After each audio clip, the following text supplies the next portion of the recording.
Hello, welcome to सर्वोच्च IAS। Independence day के दिन जो प्रधानमंत्री हैं उन्होंने एक वर्ड यूज़ किया जिस वर्ड का नाम है weaponisation of resources and sea routes. अब जैसे ही ये वर्ड यूज़ किया इन्होंने तो इन्होंने बताया कि it is a threat to India's economic security. तो दूसरा डाउट कि इकोनॉमिक सिक्योरिटी क्या है, वेपनाइजेशन ऑफ रिसोर्सेज क्या है, सी रूट क्या है।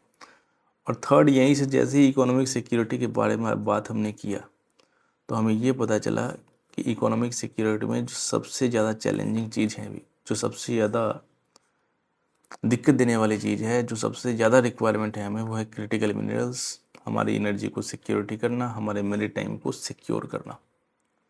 और ये तीन चीज़ इस छोटे से प्राइम मिनिस्टर के वर्ड में छुपा हुआ है, जिसे हमें समझना पड़ेगा, जिसे हमें UPSC पॉइंट ऑफ व्यू से देखना पड़ेगा। तो बिना किसी टाइम वेस्टेज के सबसे पहले हम लोग रिसोर्स को देखते हैं कि what is resource. But before that there is some introduction about this platform. This platform is completely free, completely without any cost, without any fee, without any charges. And if you are preparing for UPSC civil services examination or state civil services examination, then you come to the right place and you are watching the right lecture. Here you will get all the resources free. And the principle behind this free initiative is simple. Everybody should have right to get education, and your financial hurdles, your economic obstacles should not be a problem for getting education. So this is the principle behind this free initiative. So come, join, comment, like and share to most of the people so that needful people, needful students could get benefit from this free initiative. चलिए सबसे पहले देखते हैं कि what is resource, है ना। A resource is anything that is necessary for the functioning of an economy और society. हम पहले सोचते थे कि रिसोर्स जो है या तो कोल होगा, ऑयल होगा, नहीं तो गैस होगा, नहीं तो आयरन ओर होगा। पर मॉडर्न इकोनॉमीज़ में हमें बहुत कुछ जो है वो रिसोर्स की तरह दिखता है। जैसे कि अगर आप मिनरल्स के बारे में बात करेंगे तो लिथियम का यूज़ आज के टाइम में आप क्या कर रहे हैं, बैटरी बनाने में करते हैं, क्योंकि आपको इलेक्ट्रिक व्हीकल्स को प्रमोट करना है। आप कोबाल्ट का यूज़ होता है आपको बैटरी बनाने में, एडवांस इंडस्ट्री में इसकी यूज़ होती है। आप जो हैं रेयर अर्थ एलिमेंट्स, और यहाँ पे इस बात का डिस्टिंक्शन है जो समझिएगा, रेयर अर्थ एलिमेंट जो है ना REE, इससे पिछले बार सवाल भी पूछा जा चुका है। तो rare earth element is also part of critical minerals, but rare earth element बहुत ही नैरो है सर, ये एक क्रिटिकल मिनरल के अंदर ही आएगा, है ना। तो इसमें आ जाएगा आपका electronics, magnets, rare earth elements में मैग्नेट्स, और डिफेंस को लेकर के जो भी बनाने वाला सामान होगा वो सब। फिर आ जाता है आपका सेमीकंडक्टर। तो सर ट्रेडिशनल टाइम में तो हमें लग रहा था कि कोल है, ऑयल है, पेट्रोलियम प्रोडक्ट्स हैं, this all are minerals, this all are resources. But now with evolving time our definition of resources is also evolved, right? Today we have a large components of resource, energy, minerals, technology. Even if you have technology to produce something, that technology also a type of resource. Food resource, water resource, industrial raw material जो हम देते हैं, that is also resource. So this is the basic definition of resource. Now what is the weaponization that Prime Minister have addressed in Independence Day? Weaponization means deliberately using control over an important resource, an important technology, an important supply chain route, and intentionally try to create economic or political pressure on another country. And the important word that can be used here is dependence. Suppose if a country A or suppose this is India, heavily dependent on China. Suppose, I'm not saying this is fact, I'm just saying to suppose this scenario. If India depends on China, heavily depends on China for critical minerals, right? And if China in future stops supplying those critical minerals that India require, what will happen to Indian industries who are heavily relied on China's critical minerals? India will face shortage, है ना, of those things. India will face higher prices of those things. India will face production disruption. So all things will be happen. India, that's why we come to call India as a strategic vulnerable with respect to China, in front of China. So China makes India a strategic vulnerable country by making them dependable on their resources. So this is simple. Weaponization means you are using your resources as a weapon to inflict loss, to inflict harm on another country. So ये जो economic dependence आज के time में कोई ऐसा है नहीं कि सारा का सारा काम जो है कोई एक कंट्री कर पा रही है. एक कंट्री दूसरे कंट्री पे किसी तरीके से डिपेंडेंट है. और ये जो स्ट्रेटेजिक प्रेशर क्रिएट होता है वो तब पता चलता है जब आप कंट्रोल कर लेते हैं, रिस्ट्रिक्ट कर देते हैं, डिसरप्ट हो जाता है किसी वजह से, है ना, आप प्रेशराइज करते हैं. और इन सब चीज़ों में दूसरा कंट्री जो सफ़र करता है वो उसे पता चलता है. सपोज कीजिए ना, बट थोड़ी देर के लिए हम जो हैं LPG हर घर का एक इम्पॉर्टेंट पार्ट है. Without LPG you can not able to cook. आप गांव में नहीं रहते हैं, आप शहरों में रहते हैं. और जब LPG में आप डिपेंडेंट हैं, और हम जो हैं, आप एक फैक्ट जानिएंगे कि LPG जो हम जो हैं ऑलमोस्ट 60% हमारी जो रिक्वायरमेंट है LPG की वो सीधा हम लोग हॉर्मुज से लेते हैं. हॉर्मुज के रास्ते से होकर के जाते हैं, है ना, जो गल्फ कंट्रीज है वहाँ से लाते हैं. नॉट 60%, सॉरी 90% के लिए हम जो है डिपेंडेंट है फॉरेन कंट्रीज पे. और इस 90 में से 60% सिर्फ और सिर्फ हॉर्मुज से वाले रास्ते से आता है. अब किसी भी तरीके से अगर ये हॉर्मुज वाला स्ट्रेट बंद हो जाए, what will happen? You will not gate LPG. और जितने भी हाउस होल्ड हैं वो सफ़र करेंगे. फूड प्राइसेस हाई हो जाएगा and you are not able to survive. So this things. अब ये हॉर्मुज को आप वेपन की तरह यूज़ कर सकते हैं या नहीं कर सकते? कर सकते हैं ना. अब सवाल ये उठता है कि why has this become more important? Earlier countries were relatively more self-contained, and today production is globally fragmented. You know, a mineral may be mined in one country, processed in another country, manufactured in another country, assemblage of all those components in another country, and finally you export it to different countries. So the entire chain of manufacturing, the entire chain of production of a particular product, particular good, requires multiple countries to be involved. And unintentionally, each and every country, despite avoiding this dependence, despite avoiding this interconnectedness, वो global supply chain में का part बन ही जाते हैं. और सब country चाह रहा है कि हमें ग्लोबल सप्लाई चेन का एक मेजर प्लेयर बनना है, ताकि हम जितने भी प्लेयर हैं उनको अपने नीचे दबा करके रखें, डिपेंड करके रखें. यही है वर्ल्ड की कहानी. ये जो इंटरकनेक्टेड सप्लाई चेन है ना, इस सप्लाई चेन में मैन्युफैक्चरिंग बोलेगा कि हम ऐसा अपना मैन्युफैक्चरिंग कैपेबिलिटी बना लें कि हम पहली चीज़ तो सेल्फ रिलायंट हो ही जाए. और रिलायंट के साथ साथ हम जो हैं पूरे तरीके से एक डोमिनेंट प्लेयर बन जाए कि मेरे बिना दूसरी कंट्री सोच भी नहीं सकती कोई पार्टिकुलर प्रोडक्ट बनाने का।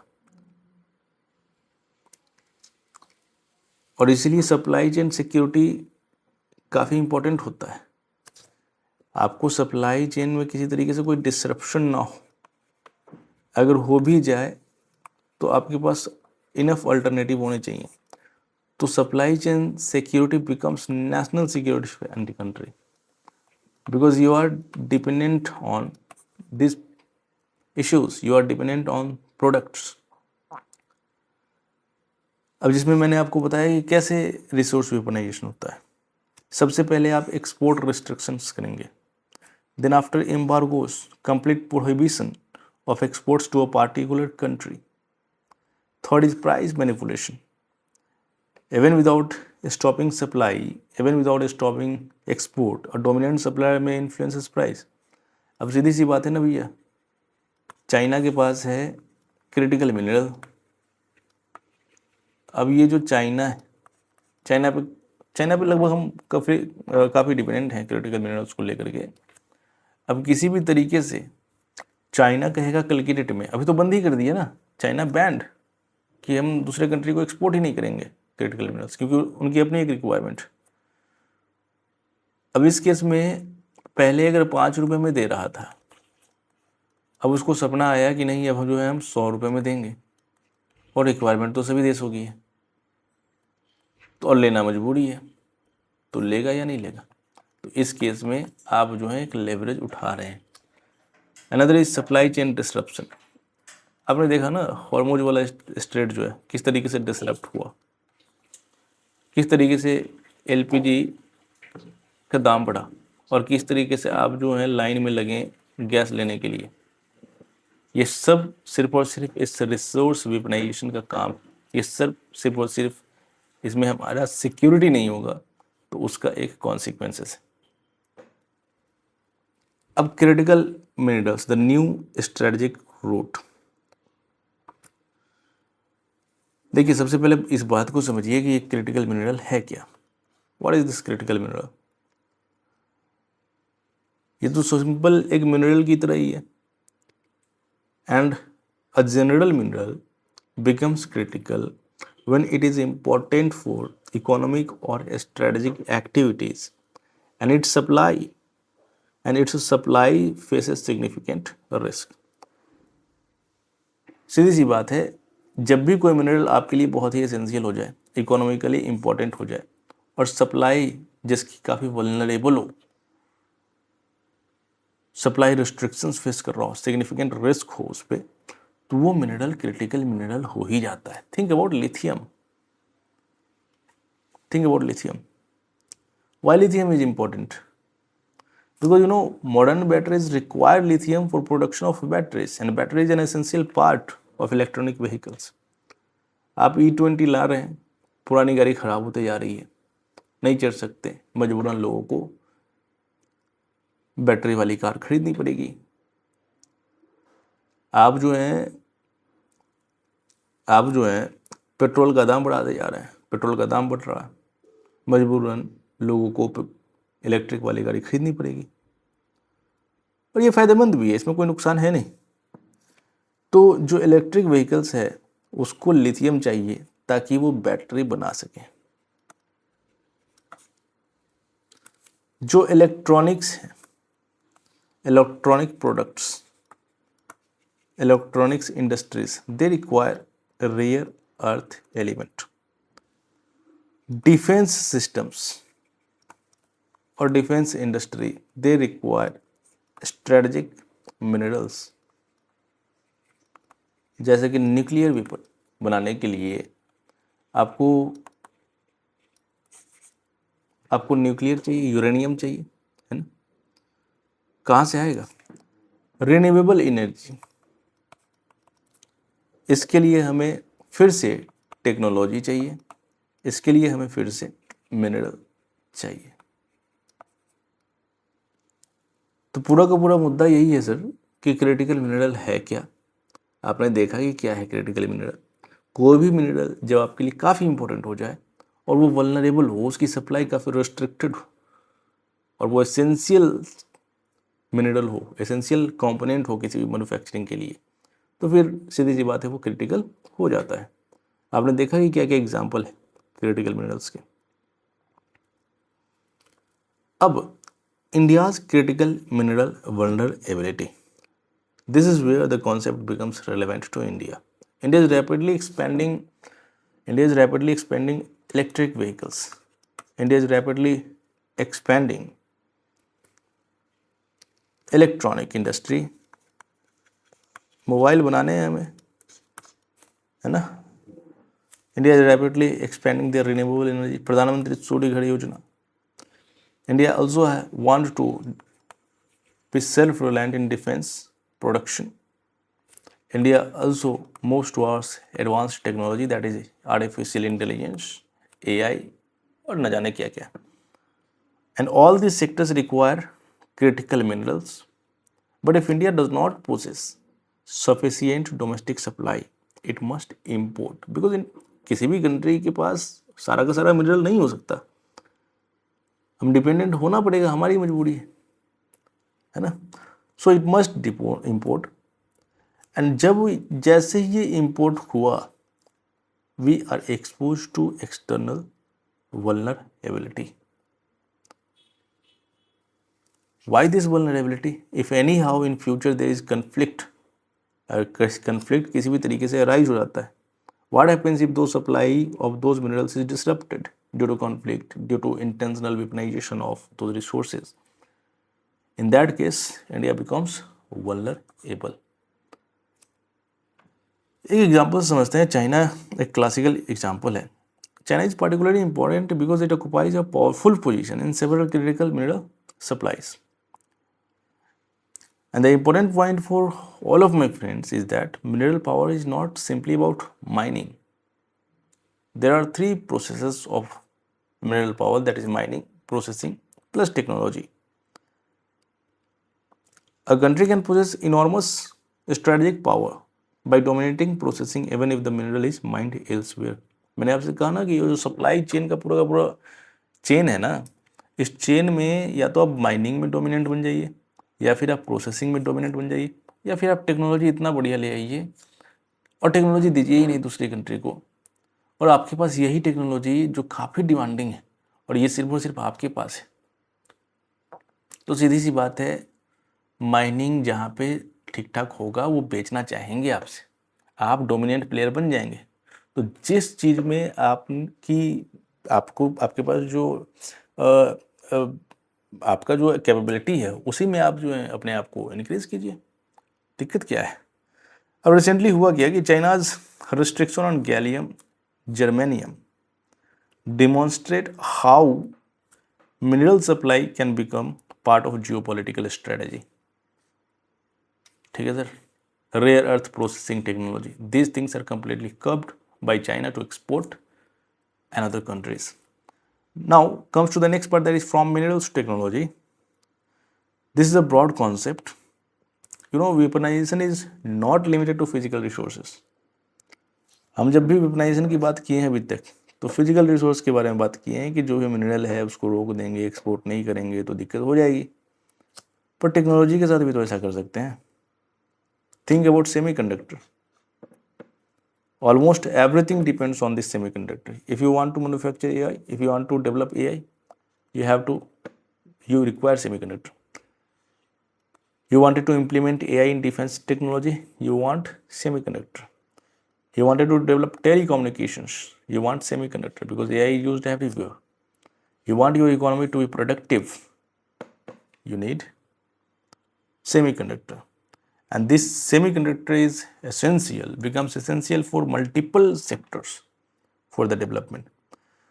And therefore, access to advanced technology can become a geopolitical leverage. अब ये जो सेमीकंडक्टर का टेक्नोलॉजी है ना, और जितना एडवांस टेक्नोलॉजी है वो डेवलप्ड कंट्रीज अपने में ही शेयर नहीं करते हैं, तो आपको क्या शेयर करेंगे? दे completely ban sharing of all these technologies. आप टेक्नोलॉजी दे ही नहीं रहे, टेक्नोलॉजी डिनायल. टेक्नोलॉजी एक्सेस चाहिए आपको, मैन्युफैक्चरिंग कैपेबिलिटी बढ़ेगी, उससे आपका स्ट्रेटेजिक ऑटोनॉमी बढ़ेगा। लेकिन एग्जांपल देखिए GE F444 engine technology, India अपने लिए डिफेंस वेपन बनाना चाहता है। इंडिया कहता है कि हम अपनी इंडिजिनस टेक्नोलॉजी से बनाएंगे, ठीक है। और अभी तक हम जो बोल रहे हैं कि मेक इन इंडिया जो है हमारा वेपन बन रहा है, वहाँ तक भी बात हमें समझ में आ रही है कि वेपन आपने मेक इन इंडिया कह के बनाया। लेकिन यहाँ पे क्या है ना कि आप जो है GE कंपनी का नाम है, जो F444 F414 जो डिफेंस जो फैन होता है ना, एडवांस्ड फैन, वो है। अब वो इंजन भी बनाती है GE। अब उस इंजन को आप इंपोर्ट करके अपने कंट्री में, और उसका नाम देते हैं तेजस, और फिर कहते हैं कि it is make in India, हमने तेजस बनाया। तो सीधी सी बात है कि आप कंपोनेंट कहीं और से ले रहे हैं, आपको डिपेंडेंट पड़ना पड़ रहा है, क्योंकि आप इस लेवल की टेक्नोलॉजी वाला इंजन नहीं बना सकते। और बनाने के लिए आपको रिसर्च एंड डेवलपमेंट प्रमोट करना पड़ेगा अपनी कंट्री में, आपको एजुकेशन प्रमोट करना पड़ेगा, पर ये सब तो है नहीं। तो फिर तेजस ये सब जो आप बना रहे हैं और मेक इन इंडिया कह रहे हैं और इंजन कहीं और से इंपोर्ट कर रहे हैं, तो ये सब एक चैलेंज ही तो है। आपको कहीं ना कहीं यहाँ पे डिपेंड होना पड़ेगा। और मान लीजिए इन फ्यूचर आपकी वार हुई अगर आपकी एनिमी कंट्री से, पाकिस्तान से, और उस टाइम में आप जो है इंपोर्ट करना चाहें और बोलेगी कि नहीं हम टेक्नोलॉजी हम नहीं दे सकते आपको इंजन, क्या करेंगे आप? और टेक्नोलॉजी तो ये देंगे नहीं कि किस तरीके से ये इंजन बनाते हैं। अगर टेक्नोलॉजी दे देंगे तो उनका डोमिनेंट पावर कैसे रहेगा, बना रहेगा, खत्म हो जाएगा ना। Now come to sea route. You know, India is a maritime trading nation, and a huge proportion of India's international trade moves by sea. Almost 95% of India's trade by volume moves through sea route. 95%. And therefore, maritime routes are effectively economic arteries of any country. If these arteries are disrupted, if these arteries are blocked, then economic activity of that particular country who is completely relied on this sea route, they will be impacted. And this gives strategic importance to particular narrow passage, and these are called choke points, जिसके बारे में हम लोग अभी समझेंगे कि ये choke points जो हम लोग सुनते हैं ये है क्या। What is maritime choke point? A narrow maritime passage through which large volumes of trade passes. For example straight of Hormuz, map में जाके देखिएगा, ढूंढिएगा कौन सा स्ट्रेट है ये, और नहीं तो ज्योग्राफी वाले टीचर से पूछिएगा कि ये जो स्ट्रेट ऑफ हॉर्मुज है उसमें स्ट्रेट का मतलब क्या होता है और ये स्ट्रेट ऑफ हॉर्मुज है कहाँ। दूसरा बाबेल मंडब, और तीसरा Malacca strait. All these straits are very important, क्योंकि यहाँ से काफ़ी ज़्यादा अमाउंट में ट्रेड हो रहा है, large volume of trade, and every country is dependent on somehow in this strait for their trade activities. And try to think, try to imagine that whenever the country who becomes dominant in this particular strait, if they try to disrupt supply chain from these routes, if they try to get leverage by restricting navigation in these areas, then what will happen? है ना।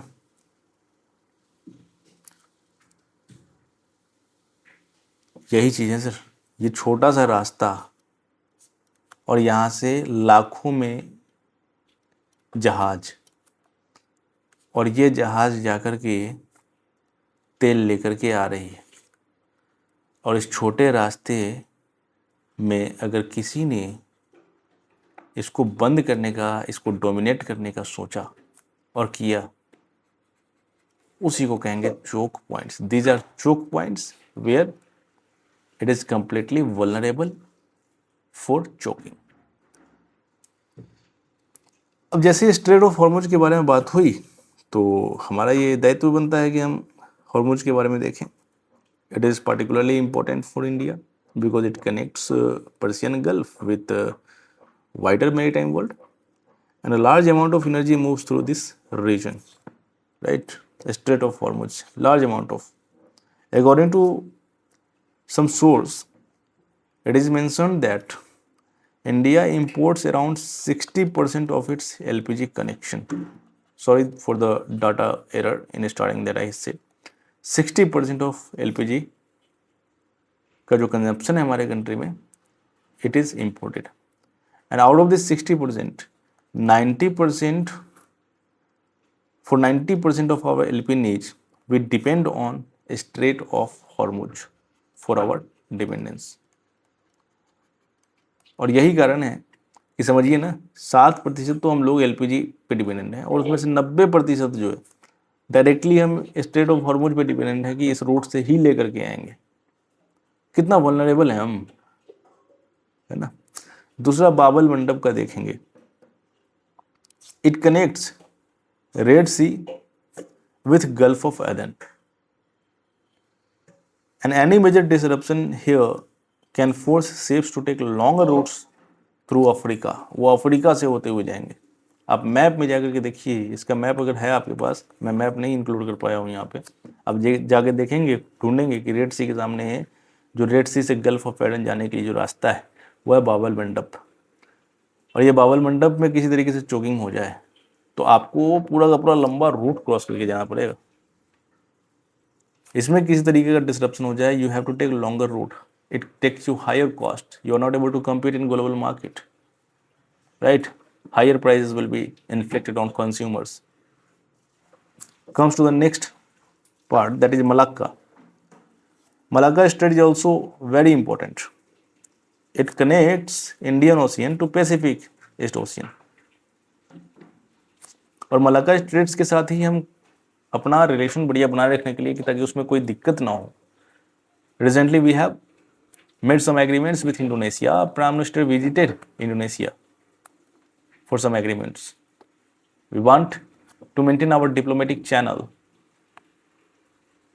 We want to maintain our healthy relations with Indonesia because of this Malacca Strait.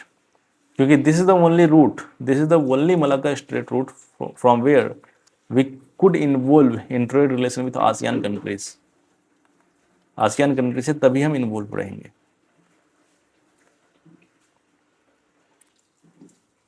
तो sir इस बात को समझिए, ये सब जो है ना, मलाक्का स्ट्रेट, बाबल मंडप, straight of Hormuz, this makes other countries vulnerable. जिसकी डोमिनेंट पावर, जिसकी लाठी उसकी भैंस, सीधा सा बात है। अब रिसोर्स वेपनाइजेशन प्लस सी रूट, आप सभी का काम है कि जो सी रूट है उसमें आप लोग पढ़िएगा कि व्हाट इज एनक्लॉज। एक लॉ है जो सी रूट को रेगुलेट करता है, पढ़ करके आइएगा। अब हम दोनों कॉन्सेप्ट को कनेक्ट करेंगे। Suppose a country controls an important mineral supply and that creates one kind of vulnerability on another country. Suppose a major maritime choke point is disrupted. Resource choke point, maritime choke point, if disrupted, what is the consequences? Energy and trade supply will be impacted. And resource choke point means if a country stops exporting minerals as well as rare earth elements as well as technology to another countries for utilization. So this is another problem. What does this mean to India? All these things: import dependence, maritime dependence, global supply chain का part. And our goal is to reduce excessive dependence and create resilience for our economy, so that we could not be impacted by supply chain disruption, by any choke points, by any choke point in supply chain routes, right, by any choke points in resource export, right? So ये जो है India अपने आप को resilient करना चाहता है, और इसी के रिगार्डिंग इंडिया का पहला रिस्पॉन्स है कि don't depend on one supplier, rather diversify your partner. क्योंकि हम अपने कंट्री में सारे रिसोर्स को नहीं ढूंढ सकते, लेकिन हम ऐसा तो कर सकते हैं कि अगर मान लीजिए हम किसी एक कंट्री के साथ इन्वॉल्व रहेंगे और उस कंट्री के साथ हमारा रिलेशन ख़राब हो गया, तो फिर क्या हम दूसरे कंट्री से बोलने जाएंगे? तो इसलिए पहले ही आप मल्टीपल कंट्रीज के साथ इन्वॉल्व रहिए, ताकि एक कंट्री के साथ किसी भी तरीके से उस रूट में अगर कोई बाधा है, उस रिसोर्स को लेकर के कोई चोक पॉइंट्स हो, तो आप जो है दूसरे कंट्री से तुरंत इंगेज हो जाएंगे, आपका सिक्योरिटी मेंटेन रहेगा। तो don't depend on one supplier. Next is strategic petroleum reserve, है ना।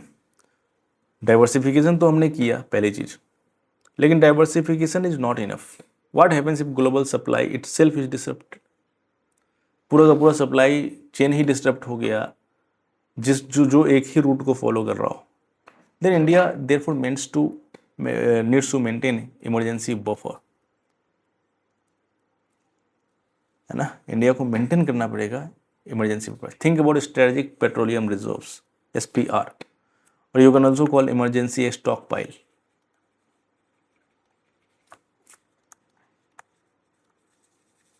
Emergency stockpile. Under normal circumstances, we do not depend upon it, but during a major supply chain disruption, it can act as a buffer, and we could maintain our economy healthier for some period of time, जब तक कि किसी तरीके से कोई जो चुक point है या फिर डिसरप्शन है वो ख़त्म ना हो जाए। Domestic energy security, the second long term solution is, the third long term solution is कि आपने डाइवर्सिफाई भी किया, आपने स्ट्रेटेजिक पेट्रोलियम रिजर्व भी मेंटेन किया बफर के तौर पे। पर ज़रूरी नहीं कि सिर्फ पेट्रोलियम को ही हम मेंटेन करें, हम रिन्यूएबल एनर्जी भी तो बना सकते हैं। भले ही हमारी चैलेंज ये है रिन्यूएबल एनर्जी की कि इसमें जो फिक्स्ड कैपिटल लगने वाला है, इसमें जो PV मॉड्यूल्स लगने वाले हैं, उसके लिए हम कहीं ना कहीं इंपोर्ट डिपेंडेंट होंगे।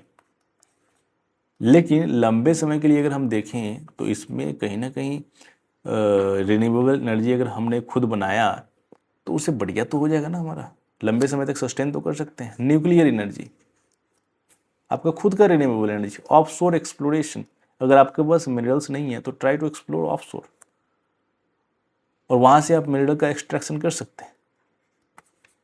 एक्सप्लोर तो कीजिए, खर्च तो कीजिए। तो यहाँ पे डोमेस्टिक एनर्जी सिक्योरिटी को मेंटेन करना भी काफ़ी इंपॉर्टेंट हो जाता है। सरकार ने इसी को लेकर के national critical mineral mission launch किया। इसका सिर्फ और सिर्फ एक ही मकसद है कि find more mines in India. Critical mineral security means the entire value chain. It requires entire value chain. For example, you need to explore domestically, you need to acquire overseas assets, right? You need to acquire overseas assets, then after recycle, process domestically and secure supply chain, है ना। ये सब कुछ India को चाहिए, और जहाँ पे domestic resource insufficient, India can acquire strategic minerals assets abroad. अब ये स्ट्रेटेजिक मिनरल्स हैं, आपने यूज़ किया, रिसाइकिल कीजिए, फिर यूज़ कीजिए, फिर डोमेस्टिकली प्रोड्यूस कीजिए, और इस तरीके से सप्लाई चेन पे आपको ज़्यादातर डिपेंड होने की आवश्यकता नहीं है। सेकेंड जो इंडिया का रिस्पॉन्स है वो है, India is established mechanisms such as information fusing centre. IFC का मतलब होता है इंफॉर्मेशन फ्यूजन सेंटर, और IOR का मतलब होता है Indian Ocean region. Its basic purpose is maritime information sharing. जो भी मैरीटाइम को लेकर के जो भी इंफॉर्मेशन है information sharing. Imagine hundreds of ships moving through the Indian Ocean region.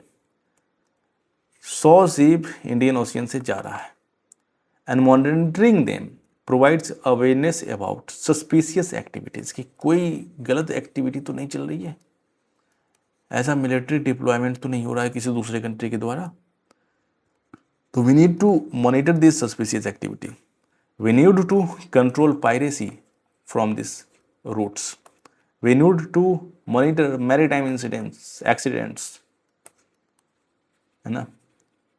We need to monitor unusual movements. How can we do all these things? How can we do this? ये चीज़ तभी हम monitor कर पाएंगे जब हमारे पास एक transparent maritime information sharing system होगा.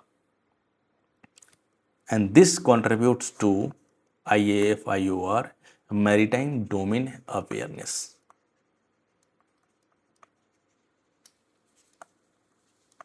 ठीक है. तो information fusion centre in Indian Ocean region contributes in maritime domain awareness. अब सी लाइन ऑफ कम्युनिकेशन जो मैं आपको बताया कि आप घर से पढ़ करके आएंगे, और नेवी का काम सिर्फ और सिर्फ इतना नहीं है कि protecting sea lines of communication. Navy का काम अब क्या है, मैरीटाइम सर्विलियंस भी करना और इंटरनेशनल कोऑपरेशन में भी रोल प्ले करना. ठीक है. नेवी का काम अब मल्टीपल हो जाता है. They also protect trade routes, they also protect energy routes, they also needs to protect supply chain. ये सब काम अब एक नेवी का हो जाता है और ये हमारे पास सिस्टम है. That's why India's maritime strategy increasingly focuses on wider Indian ocean rather than only territorial waters. Another response is Sagar and Mahasagar and IONS. India cannot secure the entire Indian Ocean alone. Therefore, regional cooperation is essential. तो हमें regional cooperation तो चाहिए. India promotes maritime partnership through frameworks such as Sagar, security and growth for all in the region. And the basic principles behind all these things: a secure Indian Ocean benefits all regional economies. तो आप secure कीजिए Indian ocean को सभी लोग मिलकर के, और ये सभी का ग्रोथ में हेल्प करेगा. And this is also an example of cooperative security, जहाँ पे इस रीजन में जितने भी कंट्री, लेकिन कैसे करें हम सिक्योरिटी मेंटेन भैया. इंडियन ओशियन से जो सराउंडिंग में जो कंट्रीज हैं वो तो हमारे साथ ही नहीं दे रहे हैं. पाकिस्तान, बांग्लादेश, है ना. पर फिर भी हम कोशिश कर रहे हैं, जहाँ पे हमने ऑस्ट्रेलिया से कुछ हेल्प लिया, है ना, जहाँ पे हमने इंडोनेशिया के साथ इंगेजमेंट कर रहे हैं ताकि इसको सिक्योर किया जा सके. महासागर, IONS. ठीक है. अब strategic partnership and FTA. What is this strategic partnership and FTA? हमें ये चीज़ समझना पड़ेगा. इकोनॉमिक डिप्लोमेसी के बारे में बात हम करते हैं. And this economic diplomacy is now increasingly connected with national security.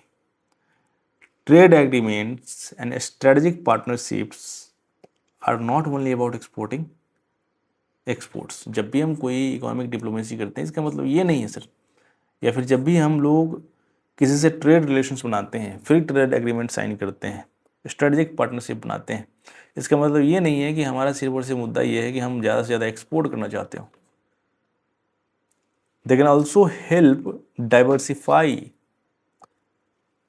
The supply chain mechanisms, diversify the markets. हम ज़्यादा से ज़्यादा मार्केट का एक्सेस चाहते हैं ताकि हम अपने प्रोडक्ट्स को बेचें. We want multiple suppliers of products. We want greater technology needs to be invested in our economy. We want investment. तो या आज की डेट में अगर आप इकोनॉमिक डिप्लोमेसी कर रहे हैं, हमारे देश के रिप्रेजेंटेटिव दूसरे देश में जा रहे हैं, तो वहाँ पे ऐसा नहीं है कि मंत्री से मंत्री मिले और चले आए. उस मीटिंग में बड़े बड़े बिजनेसमैन जाते हैं, उनके रिप्रेजेंटेटिव जाते हैं, वहाँ देखते हैं, वहाँ पे भाषण सुनते हैं और उनका इच्छा होता है तो हमारे मंत्री, हमारे रिप्रेजेंटेटिव उन्हें जा करके इन्फ्लुएंस करते हैं कि देखिए सर हमारे कंट्री में आइए, काफ़ी बेनिफिट मिलेगा आपको, आप आइए एक बार इस्टेब्लिश कीजिए, हम आपको टैक्स इंसेंटिव भी देते हैं। तो एक तरीके से आप बाहर जा करके प्रचार प्रसार कर रहे हैं ताकि आपके यहाँ पे इन्वेस्टमेंट हो। तो अभी के समय में हमें स्ट्रेटेजिक पार्टनर बनाना चाहिए, हमें एफटीए में इन्वॉल्व होना चाहिए so that we could make our supply chain more robust and more resilient, है ना। India, European Union, UK, Australia, other partners, इसके साथ आप बना सकते हैं trade agreements. Now what is the big picture in all this things? हमने तो अभी तक समझा सारा चीज़। Now bring all together, the central lesson here is a country's security today cannot be measured only by size of its military, है ना। Economic resilience matter if you cannot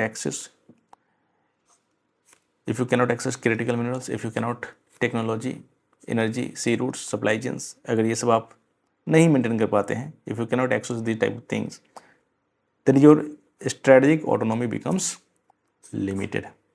So therefore, India's objective should not be complete isolation from the countries. India should be opt for strategic resilience.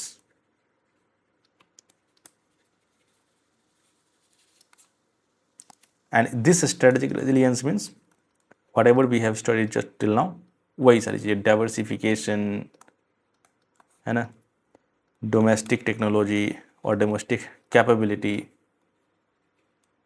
ये सब होना चाहिए sir आपके पास। Maritime security, technology, strategic reserves, international partnerships, so all this things you must have to mention. Now there is some question, that is practice question, आपको ये चीज़ बनाना चाहिए। इससे रिलेटेड आपको मैं एक और चीज़ बता देता हूँ कि क्वेश्चन ज़्यादातर आपके प्री में पूछा जाएगा, मेंस में संभावना है, क्योंकि पिछले 2-3 सालों से हम लोग देख रहे हैं कि ये वेपनाइजेशन ऑफ क्रिटिकल रिसोर्सेज हो रहा है और ऊपर से प्रधानमंत्री मोदी जी ने इसे हाईलाइट कर दिया, हाईलाइटेड बाय प्रधानमंत्री मोदी जी। तो इसलिए ये काफ़ी इम्पोर्टेंट हो जाता है कि आपको थोड़ा सा इसके बारे में नॉलेज होना चाहिए। और ये नॉलेज थोड़ा सा नहीं है सर, ये नॉलेज काफ़ी ज़्यादा है और इतना सिंपल तरीके से कि आपको कोई दिक्कत नहीं हुआ होगा, इस बात की मैं गारंटी दे सकता हूँ। फिर भी अगर आपको कन्फ्यूज़न है तो आप कमेंट बॉक्स में मेंशन कीजिए अपने डाउट्स को, मैं डेफिनेटली आपके डाउट्स को क्लियर करूँगा। हमारे लेक्चर को लाइक कीजिए, अगर आपको समझ में आया हो तो, नहीं समझ में आया हो तो डिसलाइक भी कर सकते हैं, कोई दिक्कत नहीं है। लाइक कीजिए और ज़्यादा से ज़्यादा लोगों तक, ज़्यादा से ज़्यादा अपने फ्रेंड्स तक, ज़्यादा से ज़्यादा अपने रिलेटिव्स तक शेयर कीजिए, जिनकी इच्छा है वो IAS IPS किसी भी डिपार्टमेंट में पोस्टिंग्स लेकर के इस देश के डेवलपमेंट में कंट्रीब्यूट कर सकें।